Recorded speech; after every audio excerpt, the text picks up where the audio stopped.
Hello everyone, welcome back to my channel. This is Pragyanshi. I hope you are doing very well and in this video we will talk about the major discussed topic जिसके बारे में बहुत ज़्यादा confusion रहती है कि आपको अगर बीकॉम ऑनर्स करना है तो आपके पास में मैथ्स होनी इम्पोर्टेंट है क्या।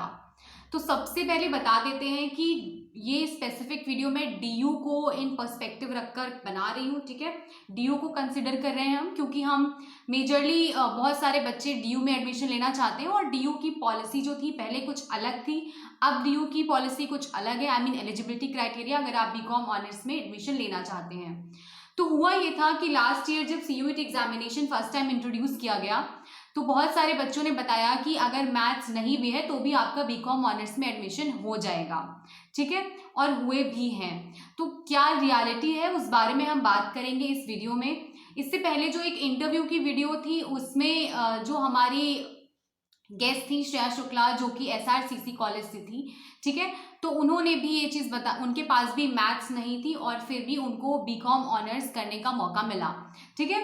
तो एक्चुअल में बीकॉम ऑनर्स की क्या एलिजिबिलिटी है अगर डीयू के कॉलेजेस में देखें और कैसे एडमिशन मिलेगा, तो उसके बारे में हम आज इस वीडियो में बात करेंगे। ऑलराइट, तो ऐसा था कि सबसे पहले जो डीयू की एलिजिबिलिटी थी उसमें बीकॉम ऑनर्स में मैथ्स जो थी इम्पॉर्टेंट थी, मतलब नेसेसरी थी। आपके पास मैथ्स नहीं है तो आप बीकॉम ऑनर्स नहीं कर सकते हैं, बल्कि आप बीकॉम प्रोग्राम कर सकते थे, ठीक है। तो बहुत सारे मेरे ऐसे फ्रेंड्स थे जिनके पास में मैथ्स नहीं थी तो उनको बीकॉम ऑनर्स नहीं करने का मौका मिला था, उन्हें बीकॉम प्रोग्राम ही चूज करना पड़ा था। अब ये था जब मेरिट बेस पे होता था कोर्स का सिलेक्शन और कोर्स अलॉटमेंट, राइट। लेकिन आज के टाइम में क्योंकि सीयूईटी आपका इंट्रोड्यूस हो गया है तो उसका टोटल एंट्रेंस पैटर्न अलग है, सब्जेक्ट्स भी आपके काफ़ी सारे इंक्लूड होते हैं, तो अब पूरे की पूरी एलिजिबिलिटी जो है वो चेंज हो चुकी है। तो अभी न्यू जो एलिजिबिलिटी क्राइटेरिया है आपका बीकॉम ऑनर्स दिल्ली यूनिवर्सिटी में, उसमें आपके पास मैथ्स का होना इम्पॉर्टेंट है या नहीं। तो आपके लिए मैं एक लिंक डाल दूंगी डिस्क्रिप्शन बॉक्स में जिसका नाम है cuet.samarth.ac.in। इसमें आपको डीयू की पूरी एलिजिबिलिटी क्राइटेरिया प्रॉपर रूप से मिल जाएगा क्योंकि मैं वहीं से देख करके आपको बता रही हूँ। इसमें साफ साफ लिखा है कि बीकॉम ऑनर्स के लिए एक सब्जेक्ट फ्रॉम सेक्शन 1, मतलब आपका जो लैंग्वेज है उसमें से हो जाएगा। उसके बाद में आता है या तो आपके पास मैथ्स होनी चाहिए oblique applied maths oblique accountancy oblique book keeping.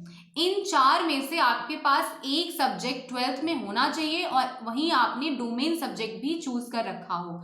Alright, क्या क्या सब्जेक्ट्स होने चाहिए आपके पास में, इनमें से कोई एक, या तो मैथमेटिक्स आपने ली हो 12th में, या तो आपके पास अप्लाइड मैथमेटिक्स हो, या आपके पास अकाउंटेंसी हो, या आपके पास बुक कीपिंग हो। इनमें से अगर एक भी सब्जेक्ट आपके पास था तो आपको फिर टेंशन लेने की कोई ज़रूरत नहीं है, आप बीकॉम ऑनर्स में आराम से एडमिशन ले सकते हैं, ठीक है। प्लस एनी 2 फ्रॉम सेक्शन 2 लिखा हुआ है, मतलब वहीं जो आपके क्लास 12th के सब्जेक्ट्स रहे थे इकोनॉमिक्स प्लस बिजनेस स्टडीज आप चूज कर सकते हैं। लेकिन आपके पास में मैथ्स का होना इंपॉर्टेंट नहीं है, अगर अकाउंटेंसी है तो भी चलेगा, ठीक है। इन चार में से एक सब्जेक्ट होना ही होना चाहिए। किसमें से, फिर से बता दे रहे हैं, आपके पास में accountancy, mathematics, applied mathematics, book keeping में से कोई भी सब्जेक्ट एक होगा अगर 11th-12th में, तो आप बीकॉम ऑनर्स के लिए एलिजिबल हैं, ठीक है। कोई कंफ्यूजन आप मत रखिए कि बीकॉम ऑनर्स में मैथ्स जरूरी है या नहीं। मैथ्स है आपके पास तो बहुत ही अच्छी बात है, हो जाएगा आराम से। आपके पास अकाउंटेंसी है, मैथ्स नहीं है तो भी आपका आराम से एडमिशन हो जाएगा। अकाउंटेंसी मैथ्स दोनों नहीं है, बुक कीपिंग है तो भी हो जाएगा।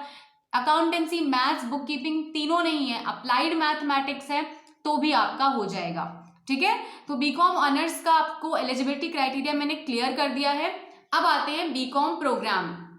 बीकॉम प्रोग्राम के लिए मैथ्स का होना इम्पॉर्टेंट नहीं है, आपको बेसिकली चाहिए होंगे एक सब्जेक्ट सेक्शन 1 से और 3 सब्जेक्ट्स आपके सेक्शन 2 से, जिनमें आप अपना बिजनेस स्टडीज, अकाउंटेंसी और इकोनॉमिक्स चूज कर सकते हैं, या आपके पास मैथ्स है, आप कोई भी 3 सब्जेक्ट्स चूज कर सकते हैं। इस तरीके से आपकी बीकॉम की एलिजिबिलिटी है, उसमें मैथ्स नहीं भी है तो भी आपका काम चल जाएगा, ठीक है। तो बीकॉम की एलिजिबिलिटी अलग है, आप बीकॉम की पढ़ के सुना देती हूँ। Any one from section 1 plus any 3 from section 2, या फिर any one from section 1, any one from section 2 plus section 3। ठीक है, तो आपके पास में ये सब्जेक्ट्स इस सेक्शन से होने चाहिए। बेसिकली ये है, आपके पास अगर मैथ्स नहीं है, 3 subjects accountancy, business studies, economics है क्लास 12 से, और प्लस आपकी एक लैंग्वेज हो गई, इतना ही आपको नेसेसरी है। इसके अलावा आपको कोई भी सब्जेक्ट की जरूरत नहीं है। ठीक है, ऑलराइट, ये डोमेन सब्जेक्ट प्लस लैंग्वेज की मैंने बात करी। उसके बाद में आ जाते हैं कि जो आपका इकोनॉमिक्स ऑनर्स है, लेकिन इकोनॉमिक्स ऑनर्स की मैं एक सेपरेट वीडियो बनाऊंगी कि उसके लिए क्या क्या जरूरी है, उसमें मैथ्स इंपॉर्टेंट है या नहीं। इसमें फिलहाल मैंने बीकॉम ऑनर्स की एलिजिबिलिटी क्लियर कर दी है आपको। अब कोई भी कंफ्यूजन नहीं होना चाहिए कि डीयू में मैथ्स इंपॉर्टेंट है बीकॉम ऑनर्स के लिए या नहीं।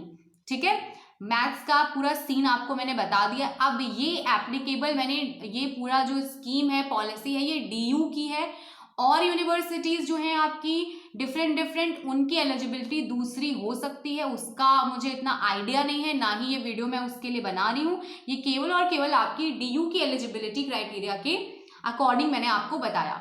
ऑलराइट, तो अगर आपके पास मैथ्स नहीं है, कोई टेंशन लेने वाली बात नहीं है, आपका बीकॉम ऑनर्स में आराम से एडमिशन हो जाएगा, और आपके पास अकाउंटेंसी है, आपके पास उससे काम चल जाएगा। Alright, thank you so much for watching this video. अगली वीडियो में बनाऊंगी इकोनॉमिक्स ऑनर्स अगर आपको करनी है तो आपके पास कौन कौन से सब्जेक्ट्स होने चाहिए। Thank you so much for watching this video. See you in the next video. Bye bye.